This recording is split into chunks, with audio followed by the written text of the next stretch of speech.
우리는 삶의 여정 속에서 헤아릴 수 없는 많은 선택의 기로에 서곤 하죠. 어떤 길을 걸을지, 누구와 함께할지, 또 무엇을 이루어낼지 말입니다. 하지만 인생의 마지막 순간, 즉 우리 존재의 끝을 어떻게 맞이할 것인가에 대한 선택만큼은 스스로 결정하기 어려운 경우가 참 많습니다. 내 몸이 자연의 흙으로 돌아가 조용히 스며들지, 아니면 망망대해의 푸른 물결과 하나 되어 영원히 자유로울지, 혹은 사랑하는 이들이 찾아와 기억해줄 특별한 공간에 머무르게 될지 말입니다. 여러분은 이처럼 깊고도 중요한 질문에 답할 준비가 되어 있으신가요? 이 영상은 단순히 여러 장례 방식들을 나열하며 정보만 드리는 것을 넘어섭니다. 사랑하는 당신과 당신의 가족이 언젠가 마주하게 될 어쩌면 가장 중요하고도 숭고한 선택의 순간에 어떤 마음가짐과 기준으로 이 길을 걸어야 할지 함께 고민하고 탐색하는 여정이 될 것입니다. 우리의 마지막을 결정할 수 있는 3가지 주요 선택지 속에 숨겨진 이야기들과 함께 현실적으로 어떤 기준들을 고려해야 할지 지금부터 차근차근 파헤쳐 보도록 하겠습니다. 당신의 마지막이 어떤 모습이기를 꿈꾸시나요? 사랑하는 이의 마지막을 배웅하는 일은 언제나 가슴 아프지만 우리 사회의 풍경이 변하면서 이별의 방식 또한 새로운 모습으로 진화하고 있습니다.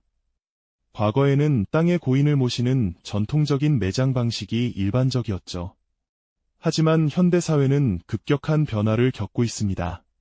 빽빽하게 들어선 도심의 아파트 숲과 대비되는 점점 더 찾아보기 어려워지는 여유로운 묘지 공간들을 한번 떠올려 보시죠. 인구 밀집도가 높아지고 국토의 효율적 활용이 중요해지면서 더 이상 넓은 땅을 묘지로만 사용하기는 어려운 현실에 직면했습니다. 또한 환경에 대한 인식이 높아지면서 자연을 훼손하지 않고 지속 가능한 방식으로 고인을 기리고자 하는 목소리도 점차 커지고 있습니다.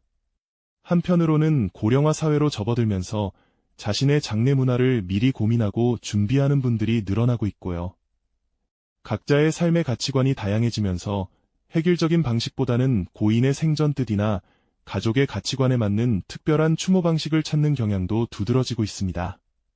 미래에 대한 약간의 불확실성 속에서도 우리 모두는 사랑하는 이의 마지막을 위한 더 나은 선택을 위해 함께 깊이 고민하고 그 의미를 탐색하며 현명하게 준비해야 할 중요한 때라는 것을 인식해야만 합니다.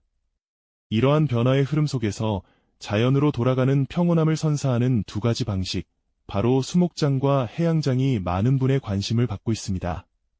먼저 수목장에 대해 이야기해 볼까요? 수목장은 고인의 유골을 곱게 처리하여 나무뿌리 주변에 묶거나 뿌려서 고인이 한 그루의 나무가 되어 자연의 일부로 영원히 숨쉬도록 하는 방식입니다.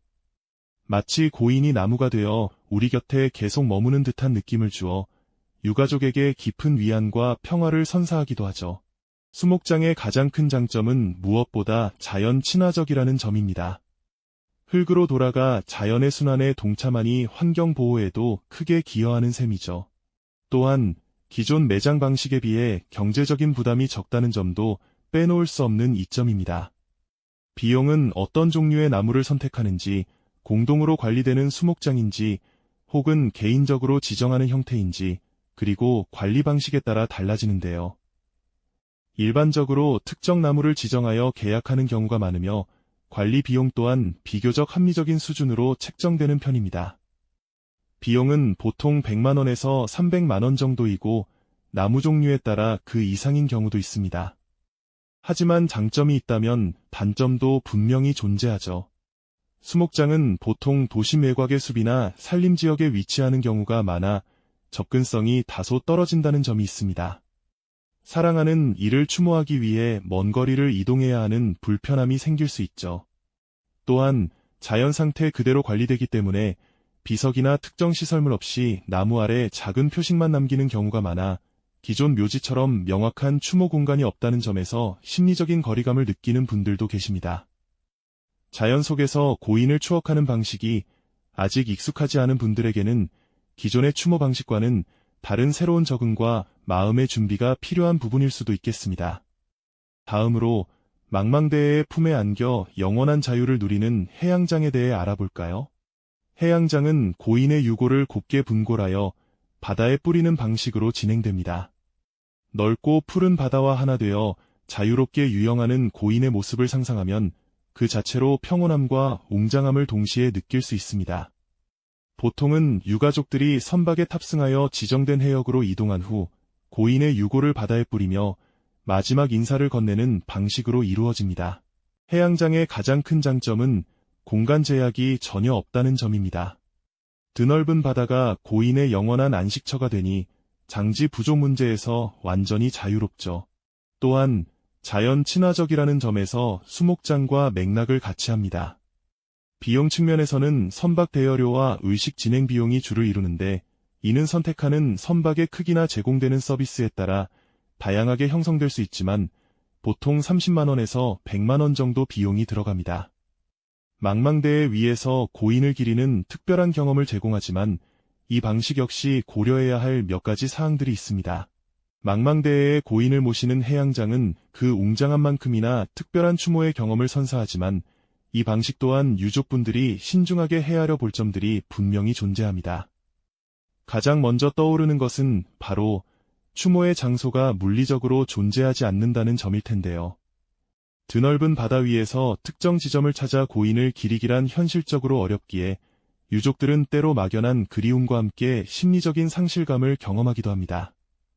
손에 잡히는 위안이 필요한 분들에게는 마음 한편이 허전하게 느껴질 수도 있겠죠.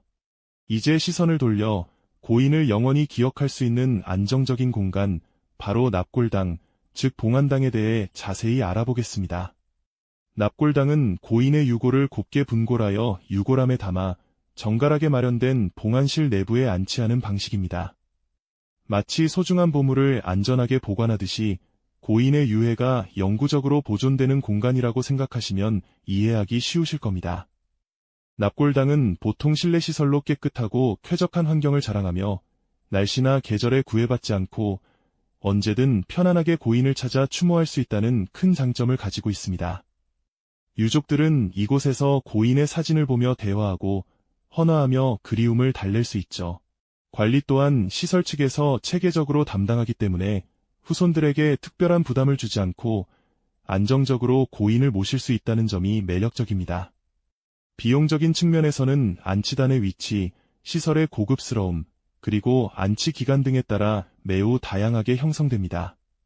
창가나 접근성이 좋은 곳은 비용이 더 높을 수 있고 계약 기간에 따라 금액이 달라지는데 최소 150만 원에서 시작해서 프리미엄의 경우 1000만 원을 넘어가기도 합니다.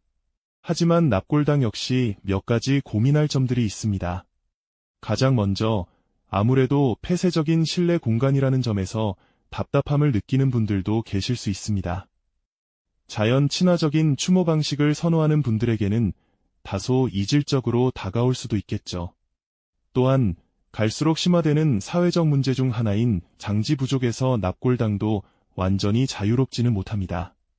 도시 외곽에 현대적인 봉안시설이 계속해서 들어서고 있지만 인구 고령화와 핵가족화로 인한 수요 증가를 따라가기에는 한계가 있을 수 있다는 우려도 제기되고 있습니다. 이외에도 유골을 모시는 방식으로는 봉안묘나 봉안탑 같은 시설도 있습니다.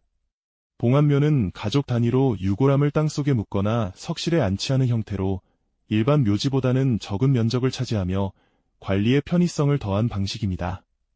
봉안탑은 여러 유골함을 하나의 탑 형태로 모아 안치하는 시설로 보통 공원묘지나 사찰 등에서 볼 수 있습니다.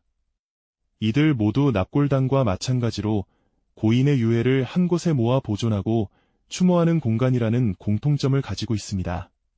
그렇다면 이처럼 다양한 마지막 선택지들 앞에서 우리는 과연 어떤 기준으로 길을 찾아야 할까요? 결국 나에게 가장 적합한 마지막 선택은 개인의 가치관과 가족의 상황이 복합적으로 작용하는 섬세한 결정일 것입니다. 자연으로 돌아가 생명의 순환에 동참하고 싶은 분들에게는 수목장이나 해양장이, 언제든 찾아가 고인을 만나고 싶고 관리의 편리함을 중시하는 분들에게는 납골당이 더 적합한 선택지가 될 수 있겠죠. 경제적인 상황 또한 무시할 수 없는 현실적인 기준입니다. 각 방식이 가진 비용 구조를 면밀히 살펴보고 우리 가족이 감당할 수 있는 범위 내에서 최선의 선택을 하는 지혜가 필요합니다. 무엇보다 중요한 것은 바로 가족의 의견입니다. 고인을 모시는 일은 남겨진 가족 모두에게 중요한 의미를 지니므로 충분한 대화와 소통을 통해 모두가 동의하고 이안을 얻을 수 있는 방향으로 결정해야 합니다. 그리고 후손들이 고인을 추모하는데 어떤 방식이 가장 편리하고 지속 가능할지도 함께 고려해야 할 부분입니다. 이러한 선택을 하는 과정에서 법적, 행정적 절차에 대한 이해도 필수적입니다. 각 장례 방식마다 관련 법규와 신고 절차가 다르기 때문에 미리 알아보고 준비한다면 마지막 순간을 더욱 평온하게 맞이할 수 있을 것입니다. 결국 삶의 마지막 선택은 그저 어떤 장소에 머무느냐를 넘어 어떤 모습으로 기억되고 싶은가에 대한 우리 각자의 진솔한 대답이 아닐까 싶습니다.